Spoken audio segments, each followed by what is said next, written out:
Speak, prosodireito igual 90% Joana de Castilla, louca por amor ou vítima de uma conspiração, descubra a história fascinante da princesa que arrisca tudo por seu grande amor. Inscreva-se e ative a campainha para não perder nada. Imagine Joana, uma princesa da poderosa casa de habitação, cercada por luxo e protocolo na corte espanhola. Desde a infância, sua vida foi marcada pela política, tratados e intrigas da realeza. Sua educação era rigorosa, ele aprendeu a ler, escrever, falar vários idiomas e a se desenvolver com elegância na sociedade judicial. Apesar de sua posição privilegiada, sua infância não estava isenta de certas sombras. A morte de sua mãe, Isabel de Portugal, em tenra idade, deixou uma marca indelével em sua vida. Herdeira do trono de Castilla e Aragão, Joana foi uma peça-chave nos jogos de poder da época. Seu futuro foi escrito, um casamento estratégico que garantiria a estabilidade política dos reinos. Desde tenra idade, ele estava ciente de seu papel no conselho político, observando as negociações e as alianças que estavam entrelaçadas ao seu redor. No entanto, apesar da pressão, sua vida até agora foi caracterizada por sua dedicação ao estudo e às artes. Mas por trás da princesa educada e política, uma jovem com seus próprios sonhos e desejos estava escondida. Apesar do peso da coroa, Joana desfrutou de momentos de quietude, dedicados à leitura, música e poucos amigos que o tribunal permitiu que ela mantivesse. Naqueles momentos de intimidade, longe da pompa real, uma personalidade mais complexa e sensível foi vislumbrada, que o destino testaria com uma força devastadora. Sua infância no tribunal aragonse foi um turbilhão de luxo e protocolo. Imagine, ricamente vestido com sedas e brocadas, você aprendeu as artes de uma princesa. Os professores ensinaram você a ler, escrever e falar vários idiomas, incluindo latim, essenciais para a diplomacia da época. Além das letras, a música e a dança eram uma parte fundamental de sua educação, moldando sua graça e refinamento. Não era apenas sobre conhecimento acadêmico. Eles o instruíram no rótulo do tribunal, nas complexidades do protocolo real e na arte da conversa. Você aprendeu a se comportar com dignidade e a manter uma presença imponente, habilidades cruciais para uma futura rainha. Você foi ensinado a tecer, bordou e lidar com o trabalho de mulheres alcuriais de alcurnia, refletindo o papel que era esperado de você. Mas a educação de uma princesa também incluiu aspectos além do protocolo. Você recebeu lições de história, geografia e política, preparando sua mente para as responsabilidades que o aguardavam. Você foi ensinado a analisar situações complexas, a tomar decisões estratégicas e a entender o intrincado jogo de poder que definiu a vida no tribunal. Seu treinamento procurou se tornar um governante sábio e astuto. E então, ele chegou. Felipe o Hermoso. Lembre-se daquela primeira reunião. Você, uma jovem princesa, cercada pela pompa da corte aragonse. Ele, um arquiduque austríaco, com uma beleza que deslumbrou a todos. Seus olhos, azul e penetrante, encontraram o seu e, naquele momento, algo mudou. Uma seta silenciosa, uma conexão invisível que transcendeu formalidades reais. As primeiras danças, as conversas furtivas entre a aparência roubada. Seu sorriso cativou, aquele que parecia iluminar a estadia. Seus caminhos, embora distantes do rótulo do tribunal, transmitiram um calor que fez você se sentir especial. Era um apaixonado quase imediato, uma sensação profunda que começou a tomar seu coração. Esse amor, tão intenso quanto fugaz em seu início, tornou-se o centro do seu universo. Você deixou as responsabilidades de cortesã, as aulas do governo, todas pagas antes da intensidade desse sentimento. Cada encontro com Felipe se tornou um evento, uma promessa de felicidade que fez você esquecer o peso da sua coroa. E lá estava você, prometeu Felipe. Um vínculo político, uma união entre os reinos, mas para você, um turbilhão de emoções. Ele, com sua beleza fria e distante, cativou você, sim, mas esse verdadeiro amor ou uma ilusão nascida no tribunal, cercada por intrigas e ambições? Lembre-se do peso das coroas, o peso da responsabilidade que caiu sobre seus ombros, muito antes da loucura tomar sua mente. Casamento, um contrato selado com um beijo. Mas depois da pompa e da celebração, uma realidade diferente começou. A que você sonhou. Felipe, distante e muitas vezes cruel, relegou você ao fundo. Sua frieza o machucou profundamente, alimentando uma tristeza que estava em seu coração, enquanto a pressão da corte, das expectativas e conspirações políticas o cercava incansavelmente. Prosódio de Speak. Speak, proso à direita igual 90% a influência de sua família. A corte austríaca pairou sobre você. Suas intrigas políticas, seus planos de consolidar o poder, deixaram você cada vez mais sozinho, isolado. Um casamento que se tornou uma prisão dourada. Lembre-se da crescente sensação de solidão, o vazio que se expandiu dentro de você, a sensação de ficar preso em um jogo de poder que você não entendeu, mas isso consumiu pouco a pouco. De repente, você estava na Flandres, um mundo diferente. Binche Castle, imponente e frio, tornou-se seu novo lar. A riqueza dos tecidos, as cores vibrantes dos mercados, tudo contrastava com a Espanha que você conhecia. O idioma, o flamenco, parecia estranho para você no início, uma barreira que foi gradualmente derrubada com a ajuda de suas empregadas e seu círculo próximo. O Tribunal de Flamenco, com seus costumes e hierarquias, era um enigma que estava lentamente decifrando. As mulheres da empresa, com seus vestidos elegantes e suas conversas em um idioma que ainda era difícil para você, eles olharam para você curiosamente, uma mistura de admiração e suspeita. Mas pouco a pouco, você estava encontrando seu lugar, aprendendo as regras do jogo, conquistando seu respeito e até seu carinho.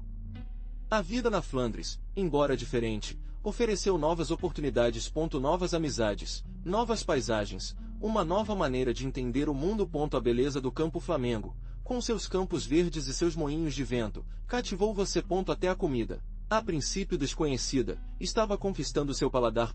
Você estava se adaptando, construindo uma nova vida, uma vida longe da Espanha, mas não menos cheia. Mas a frieza da Flandres não conseguiu desligar a chama do amor entre você e Felipe. Logo, uma nova alegria alcançou suas vidas. O nascimento do seu primogênito, uma criança robusta e saudável, encheu o castelo de Binche de risadas e esperança. Foi um momento de imensa felicidade, uma pausa em meio às intrigas políticas e pressões da corte. Você observou seu bebê com ternura, um pequeno príncipe que herdaria um reino. Os anos seguintes foram um burilino de nascimentos. Uma garota, então outra, e mais tarde, outro garoto. Cada novo bebê trouxe consigo uma nova dose de alegria, mas também aumentou a tensão. A criação de seus filhos, cercada pela opulência e rigidez do Tribunal de Flamenco, foi um desafio constante. Entre fraldas, calmáveis e constante preocupação com sua saúde e educação, você tentou encontrar um equilíbrio. No entanto, a felicidade familiar era constantemente ameaçada por disputas políticas e conflitos entre as diferentes facções do tribunal. A pressão de ser a rainha de um vasto império, a constante vigilância e a instabilidade política da época criou um ambiente carregado de tensão que até seus pequenos tesouros poderiam perceber. Apesar de tudo, você lutou para proteger seus filhos, para dar a eles um lar, um espaço de amor e estabilidade no meio do caos.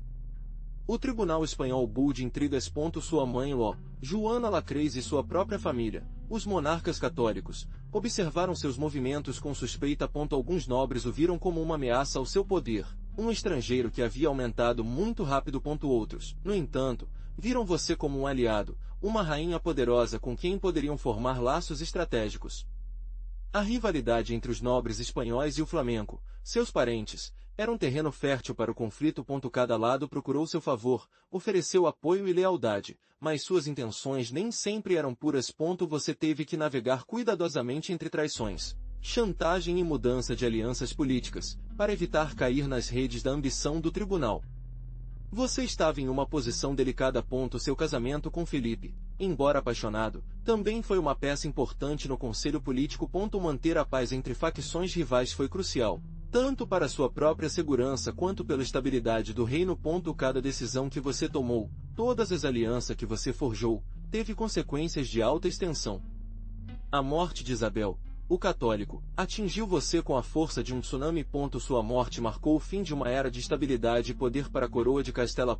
De repente, você estava em uma posição de enorme vulnerabilidade, cercada por inimigos que cheiravam a fraqueza. Sua mãe, Nela, Joana, sempre com ciúmes de sua posição, não tinha mais a contenção da rainha para suas ambições. Fernando, seu pai, tornou-se seu único aliado, mas suas ambições políticas e seu forte controle sobre os assuntos estatais o mantiveram sob constante vigilância. A morte de Isabel deixou um vazio de poder que muitos tentaram preencher, gerando uma atmosfera de tensão e incerteza que o afetou diretamente. Seus movimentos foram observados com lupa. Prosode e Speak. Speak proso à direita igual 90% à herança de Isabel, tão vasta e poderosa, tornou-se um objeto de desejo por muitos nobres ambiciosos. As disputas para o controle do reino se intensificaram, e você, como herdeira e esposa do futuro rei, se tornaram uma peça-chave neste jogo de poder. O futuro do seu casamento e, por extensão, o destino do reino, pendurado em um fio. De repente, você estava em uma luta pelo poder. A morte de Isabel deixou um enorme vácuo e, embora Fernando, seu tio, fosse o rei consorte, sua posição não era tão consolidada quanto parecia.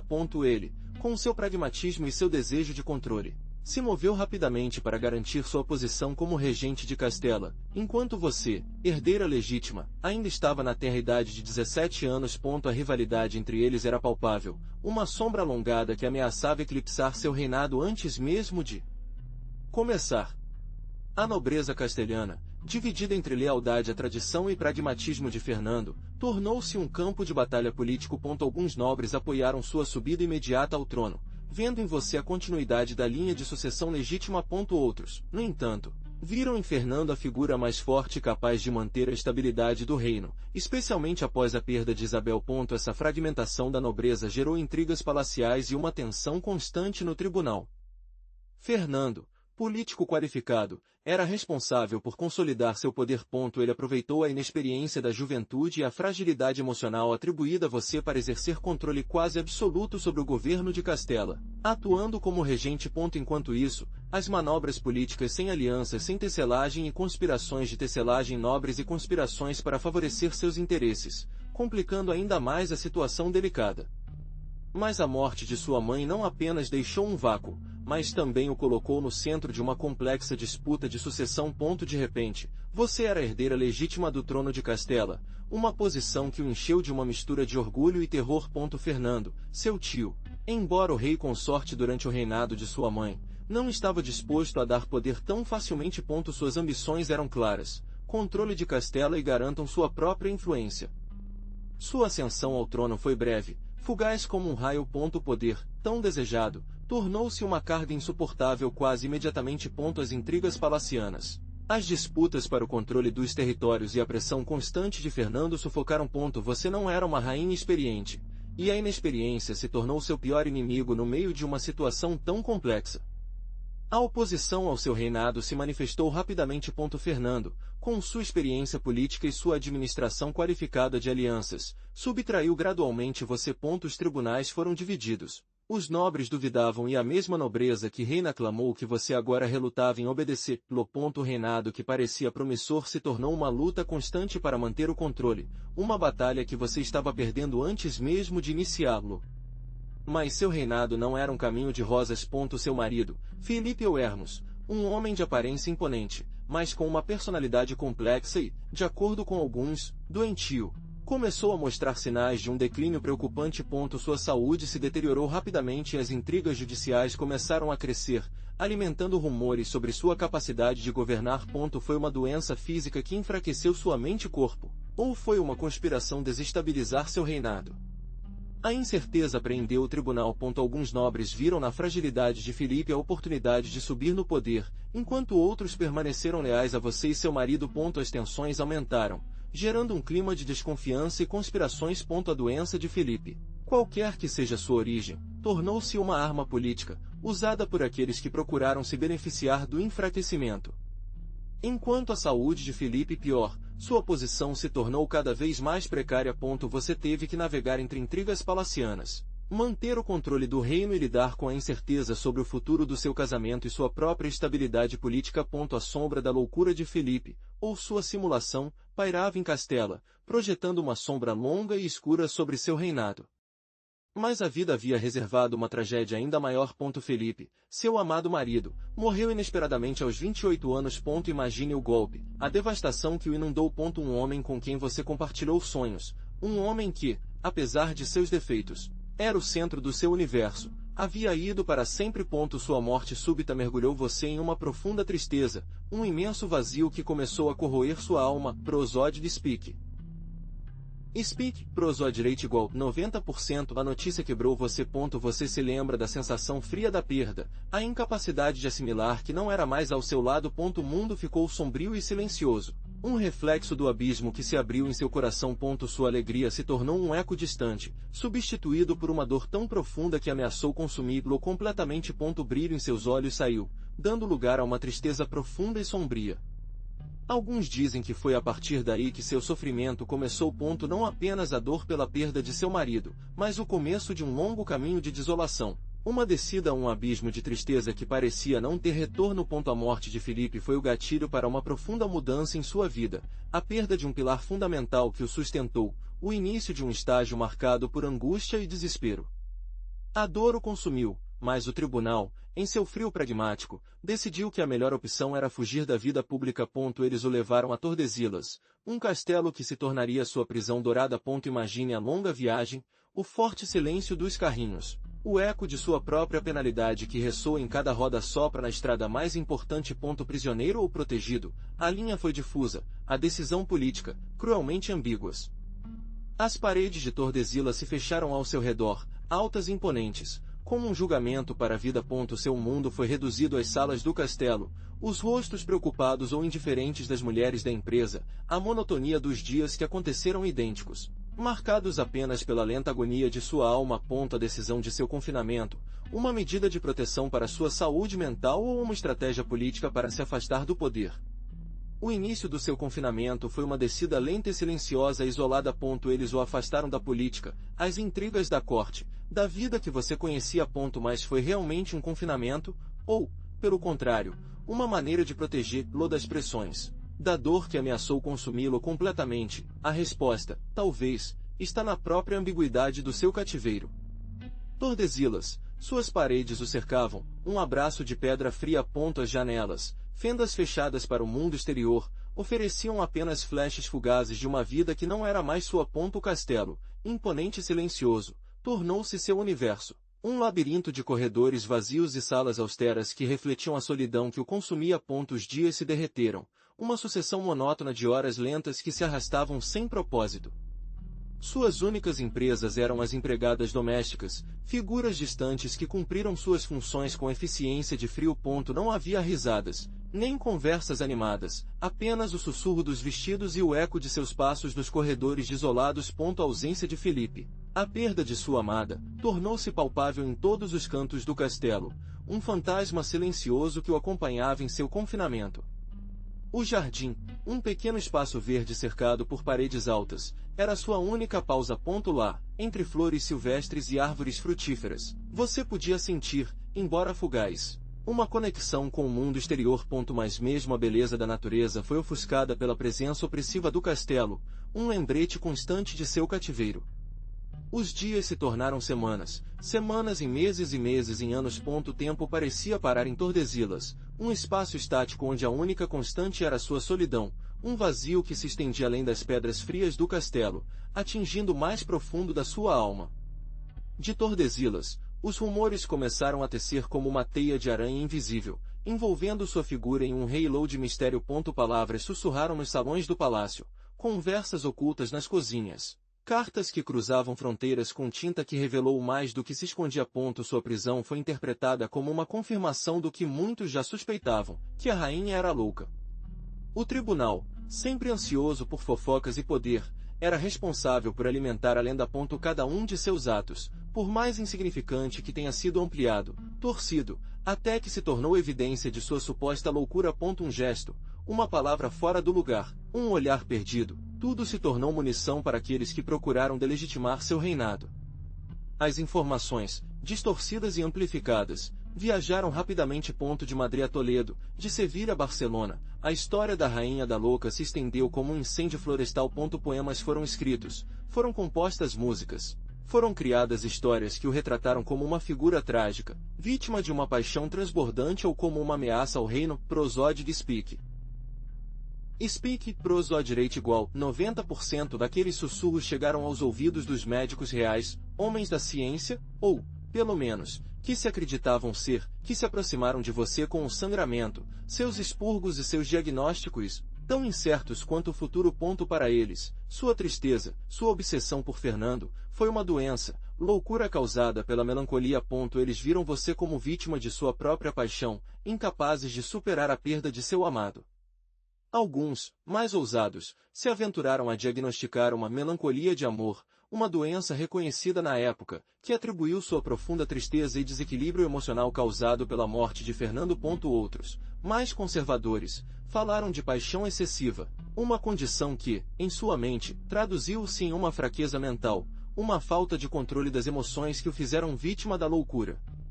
Na verdade, nenhum deles tinha as ferramentas necessárias para entender a complexidade do seu sofrimento. O medicamento da época era rudimentar, baseado em teorias antigas e uma visão limitada da saúde mental. Para eles, qualquer desvio da norma foi considerado uma doença, falta de equilíbrio no humor do corpo, algo que poderia ser curado com sangramento, expurga ou orações. Mas o que aconteceu se sua dor era simplesmente humana, humana demais para ser entendida? Mas quem realmente era Joana? Essa é a questão que perseguiu os historiadores há séculos. Em seu tempo, a imagem projetada dela era a de uma rainha poderosa, embora melancólica. A filha dos monarcas católicos, uma mulher educada e cultivada, que se apaixonou por Felipe o Hermoso. No entanto, após a morte de seu marido, a narrativa começou a mudar. Os rumores de loucura se estendiam como pólvora, alimentando uma imagem de fraqueza e desequilíbrio. Durante séculos, a história de Joana foi contada da perspectiva dos homens que a cercaram. Seu pai, nela, seus próprios filhos, ela pintou como uma mulher incapaz de governar, vítima de suas emoções, uma rainha louca por amor.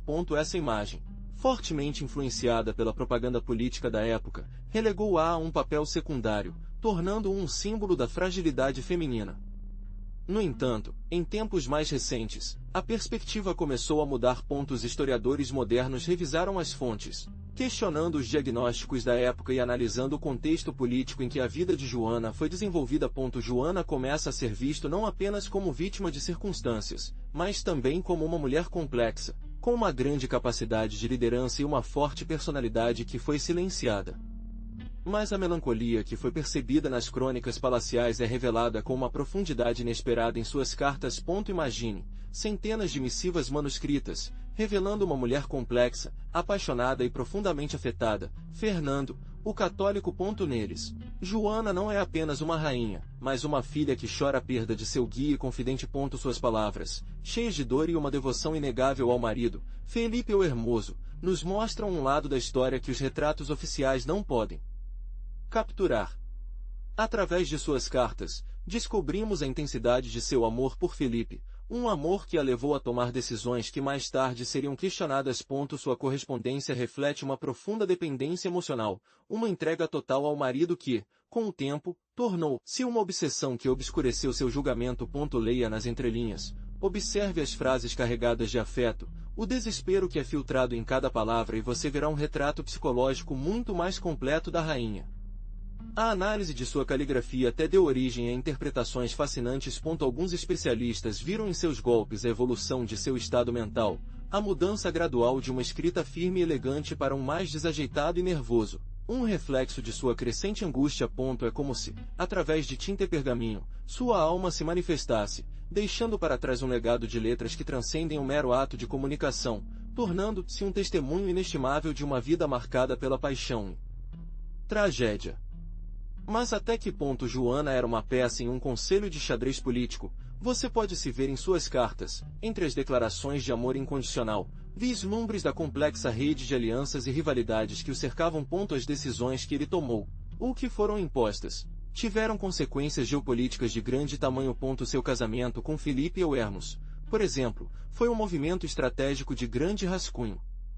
Pense na pressão constante que ele deve sentir, na necessidade de garantir a sucessão da coroa espanhola, um objetivo comprometido com conflitos entre as diferentes coroas e as ambições das potências europeias. A influência de seu ambiente, composta por cortesãos e membros da família com interesses ocultos, moldou suas decisões, embora ela, com sua personalidade esmagadora, também tocasse suas próprias cartas. Prosódio Speak.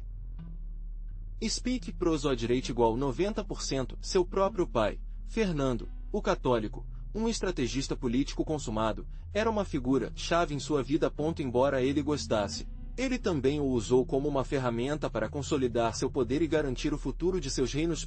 Seu confinamento foi um ato de proteção ou uma estratégia para neutralizar uma rainha poderosa e imprevisível demais? A linha entre loucura e manipulação fica embaçada.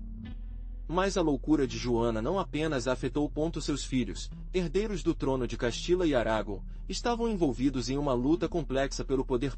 Carlos, o mais velho, herdou a ambição de seu avô, Maximiliano e a astúcia política de Fernando. Desde tenra idade, ele estava preparado para governar, mas a instabilidade de sua mãe projetou uma longa sombra em seu futuro. Isabel, sua irmã, embora inicialmente relegada por seu gênero, demonstrou notável inteligência política. Seu casamento estratégico com o rei Manuel I de Portugal a posicionou como uma figura influente em disputas sobre a sucessão, tecendo alianças e exercendo uma influência que ninguém esperava dela. Lembre-se de que o tempo não era fácil para as mulheres. Fernando e Catalina, os irmãos mais novos, também tocaram suas cartas. Fernando, com seu caráter reservado, permaneceu fora das disputas abertas, mas sua posição como herdeira em potencial nunca foi ignorada por outros. Enquanto Catalina, a mais nova, seu futuro estava ligado aos movimentos políticos de seus irmãos mais velhos. A luta pela sucessão não foi apenas entre os filhos de Joana, mas também entre as diferentes facções da nobreza castilhana e aragonesa. Cada um dos irmãos, apoiado por diferentes grupos de poder, enfrentou uma complexa rede de intrigas e alianças, que o manterão anexado até lá. Quem seria vitorioso dessa complexa batalha? A ambição de seu avô, Fernando, o católico, se refletiu nele. Carlos, desde tenra idade, estava envolvido nas complexidades do tribunal e em disputas por poder. Apesar da doença mental de sua mãe, Joana, ele se apegou ao seu direito à herança, um direito que ele teve que defender com astúcia e firmeza na frente das intrigas e desafios da época. Imagine a pressão, herdeiro de 2 impérios, com uma mãe incapacitada e uma família dividida. Sua ascensão ao trono não foi fácil. Ele teve que navegar entre as tensões entre Castila e Aragão, lidar com a influência dos nobres e a oposição ao seu reinado. Lembre-se de que a situação de sua mãe foi usada contra ele por muitos que procuraram enfraquecer sua posição, questionando sua legitimidade como herdeiro. Mas ele sabia como lidar com essas dificuldades, demonstrando uma inteligência política que lhe permitiria consolidar seu poder. Apesar da sombra da loucura de sua mãe, Carlos forjou um vasto e poderoso império. Seu reinado foi caracterizado por expansão territorial, ambições políticas e consolidação do poder da monarquia hispânica. Ele era um homem de seu tempo, com todas as suas virtudes e defeitos, mas sem dúvida uma figura-chave na história da Europa. Pense no alcance de suas conquistas e em seu legado duradouro. Mas a história de Joana não é entendida sem a figura de seu avô, Fernando, o católico. Um homem poderoso e astuto, que viu em sua neta uma peça-chave em seus jogos de poder. Para ele, a instabilidade mental de Joana foi um problema, uma ameaça ao seu reinado e à estabilidade de seus territórios. Não era um amor paterno que parecia, mas uma estratégia política fria. Assim, Fernando levou as rédeas do governo de Castela, relegando Joana ao fundo, primeiro com a desculpa de sua doença, depois como uma medida de controle absoluta. Imagine a pressão que Joana teve que sofrer, privada de sua liberdade e poder legítimo. Seu isolamento foi cuidadosamente orquestrado, uma prisão dourada, mas uma prisão, afinal. Para Fernando, manter Joana sob seu controle foi crucial. Não apenas para garantir a estabilidade política de Castela, mas também para manipular sua herança e o futuro de seus territórios. A preocupação dele não era o seu poço, mas a manutenção do poder e da expansão de sua influência. A figura de Joana se tornou outra ferramenta em seu jogo político. Mas a história de Joana não é concluída sem entender Filipe, a Bela, o marido. Um homem de beleza deslumbrante, daí seu apelido, que cativou Joana desde o primeiro momento. Você vai se perguntar, foi apenas a sua beleza? A resposta é complexa, porque Filipe era um homem enigmático, com uma personalidade que oscilava entre fascínio e repulsão. Ele era adorável, sim, mas também frio e calculista. Ambicioso, ele procurou poder e consolidar sua posição. E Joana, herdeira de um poderoso reino, foi a peça-chave em seu quadro de jogos.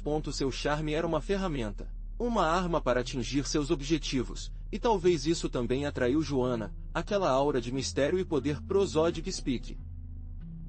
Speak prosódico igual 90%. Alguns o descrevem como um homem superficial, interessado apenas em seu próprio benefício. Outros, por outro lado, falam sobre sua inteligência e sua capacidade de estratégia política. A verdade, como geralmente é o caso, provavelmente está em um ponto intermediário. Um homem complexo, com luzes e sombras, que marcaram a vida de Joana para sempre. Você vai se perguntar, O que realmente sabemos sobre doenças mentais naquela época? No século XV e início do século XVI, o entendimento da saúde mental era, no melhor, rudimentar. Não houve diagnósticos precisos como aqueles que temos hoje. Acreditava-se que a loucura foi causada por desequilíbrios humorais, influências demoníacas ou mesmo um castigo divino. Imagine a falta de recursos e estigma que cercou aqueles que sofreram doenças mentais. O tratamento, se pode ser chamado assim, foi brutal. Sangrias, purgativos, confinamento em condições deploráveis. Para Joana, em seus momentos de maior angústia, ela foi submetida a um regime de isolamento e restrições físicas, longe de qualquer tipo de assistência médica moderna. Seu sofrimento foi agravado pela falta de entendimento e tratamento desumano. Pense na solidão e terror que ele teve que sentir. Isolado, sem apoio adequado, em um mundo que não entendeu seu sofrimento.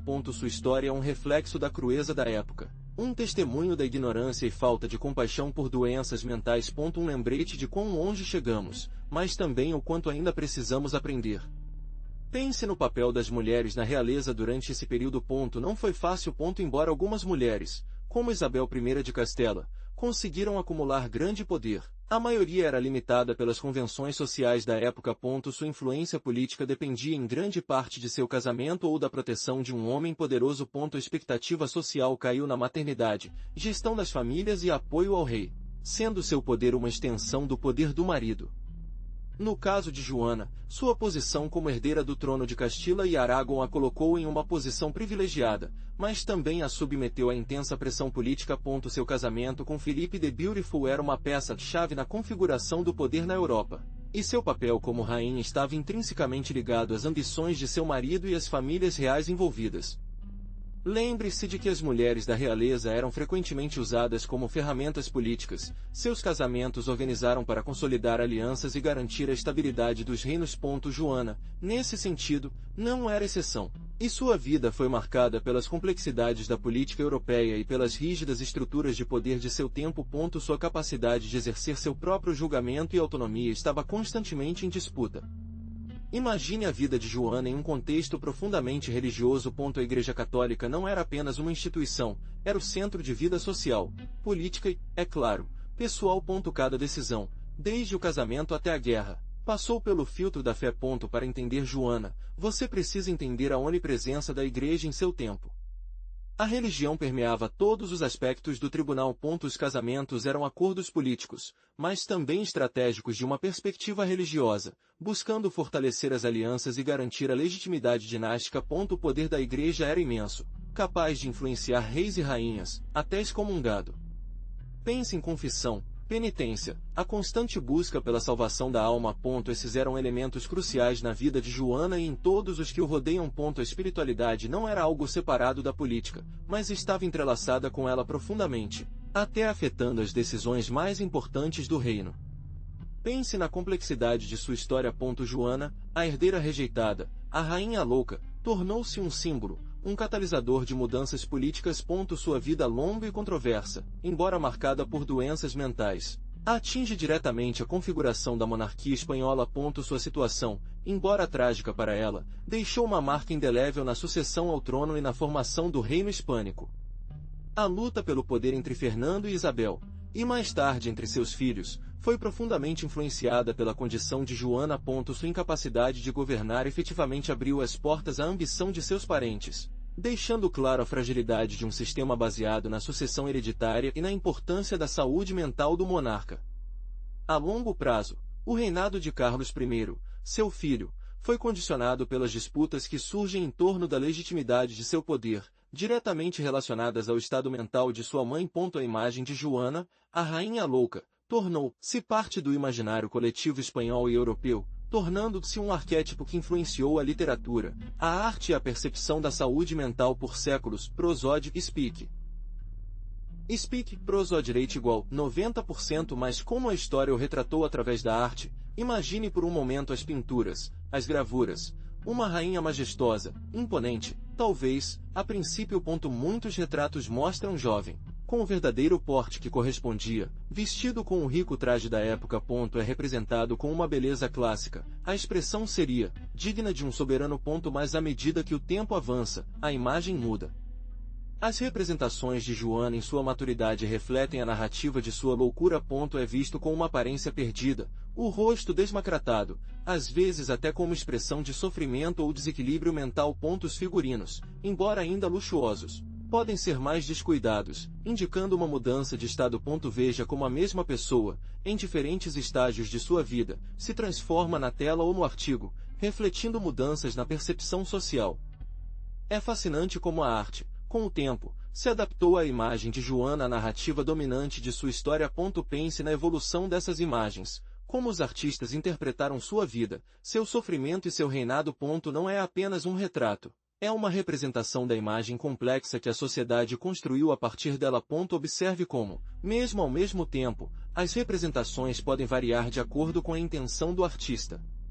Mas a imagem de Joana transcendeu as pinceladas. Você pode imaginar como os escritores de seu tempo e aqueles que a seguiram a viram. Ele se tornou musa, um enigma que inspirou romances, poemas e peças de teatro. Do drama de uma rainha destruída à tragédia de uma mulher traída pelo amor, sua história adaptada às sensibilidades de cada época.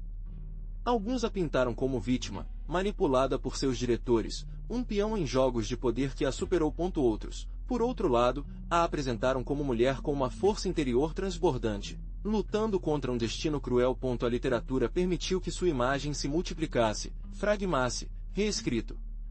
Pense nas diferentes interpretações que foram feitas de sua loucura. Era uma doença real, ou uma forma de resistência, uma máscara para se proteger de uma realidade insuportável. A literatura explorou todas essas possibilidades, oferecendo múltiplas perspectivas da mesma história. A interpretação de sua vida, sempre subjetiva, foi moldada pela caneta de cada escritor, enriquecendo a complexidade de seu legado.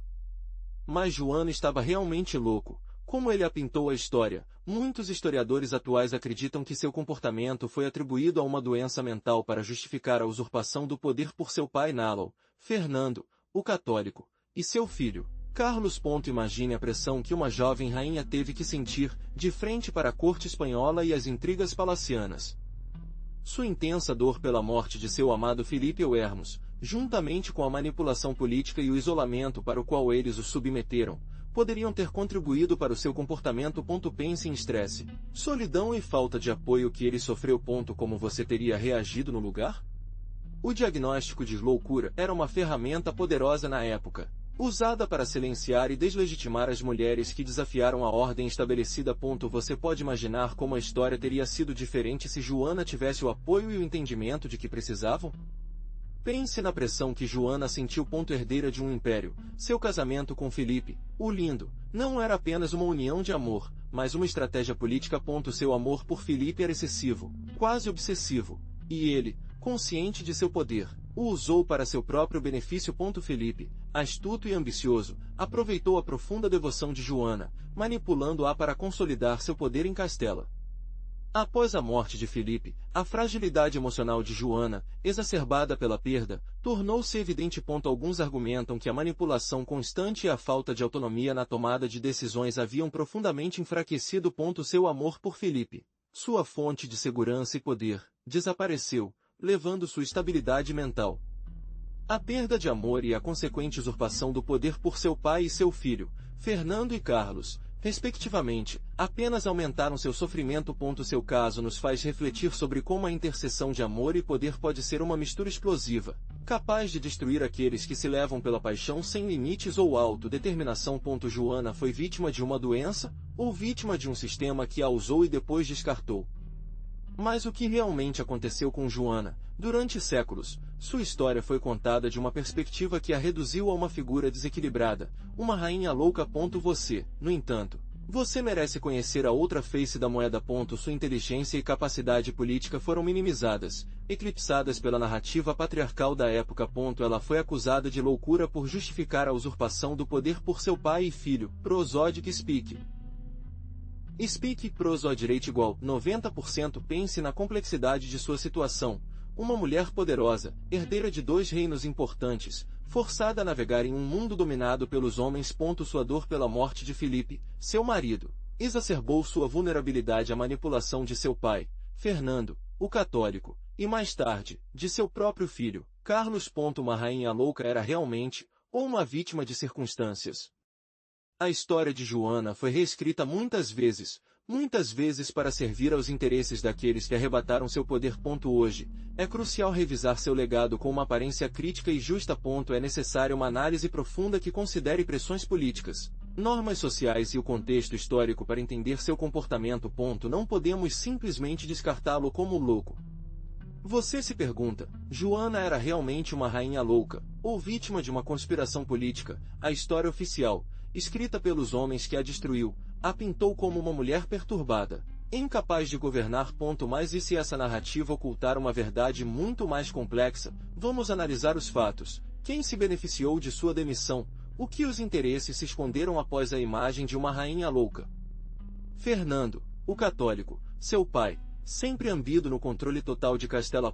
Sua doença, uma questão que foi explorada para justificar sua incapacidade de governar, poderia ter sido ampliada ou mesmo causada para facilitar sua manipulação e subsequente exclusão de poder. Lembre-se de que o medicamento da época era rudimentar e um diagnóstico impreciso poderia ser usado para fins políticos.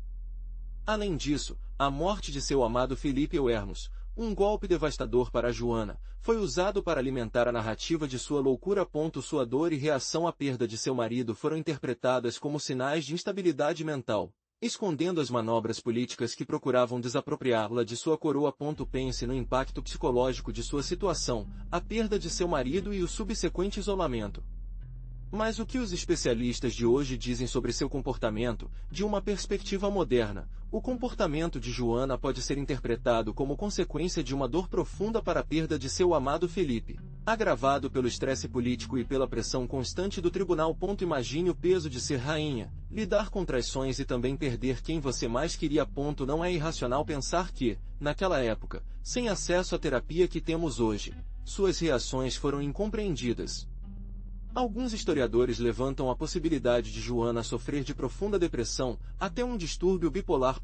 Pense nas variações constantes em seu humor, descritas nas crônicas da época. Essas mudanças repentinas, essa instabilidade emocional, podem ser sintomas de uma doença mental não diagnosticada em seu tempo. A falta de entendimento e o estigma social contribuiu para agravar sua situação. A manipulação política também desempenhou um papel crucial. Ela estava despojada de seu poder, isolada de seus parentes, e sua dor foi usada como uma ferramenta para justificar a usurpação do trono. Imagine, em vez disso, traído, destronado e com sua dor usada contra você. Como você teria reagido? Amado Felipe, o lindo, morreu, e Joana, mantido no palácio de Tordesilhas, foi discutido entre a profunda tristeza e uma realidade que o escapou. Era realmente um prisioneiro ou uma rainha em um exílio dourado? As paredes de Tordesilhas mantêm segredos. Suas paredes foram testemunhas silenciosas de momentos de lucidez e outros de profunda confusão. Você vai se perguntar, o que realmente aconteceu depois daquelas pedras grossas? As cartas que ele escreveu, os poucos que conseguiram sobreviver à passagem do tempo, revelam uma mulher com inteligência aguda, capaz de articular seus pensamentos com precisão. Mas foi manipulado, suas palavras foram deturpadas para justificar sua prisão. A história, como você sabe, é escrita pelos vencedores. Neste caso, a versão oficial, a de Fernando, o católico, dominou há séculos. Os rumores, as lendas que cercam as Tordesilhas, falam de conspirações palacianas, luta pelo poder e uma rainha cuja loucura era talvez uma ferramenta política. Joana foi realmente louco, ou vítima de uma trama complexa nas sombras da corte espanhola? A verdade está certamente em algum ponto intermediário, em uma mistura de doenças mentais e circunstâncias políticas.